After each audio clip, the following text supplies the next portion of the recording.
So what do you think will happen with the Eurozone? Believe it or not, there's a government project that makes it possible for average Joes like you and I to say what they think the next major news event will be. It's called crowdsurfing predictions.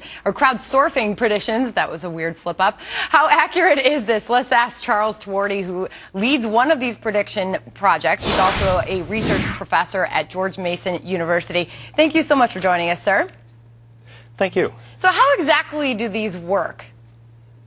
Well, there's two parts to crowdsourcing. One, which a lot of people have heard of now thanks to a couple of popular books, is the wisdom of the crowds, where if you have to forecast something in the future or estimate, in Francis Galton's famous example, the weight of an ox, if you average the estimates from a large number of people, that average is likely to be as good or better than the best single estimate.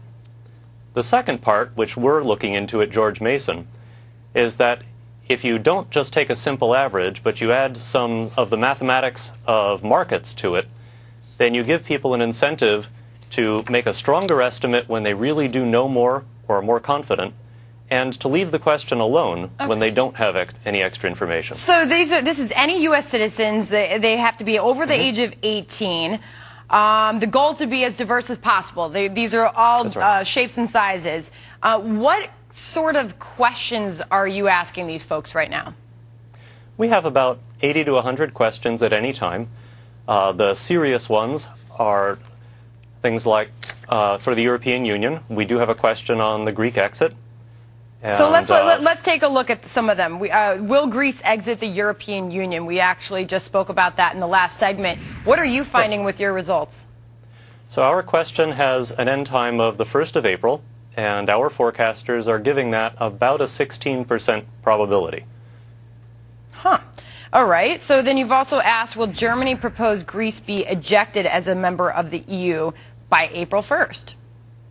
That's right, and they're giving that about a 9 or a 10% right now. The other avenue that people have estimated on for how would Greece leave is that Greece itself proposes an exit.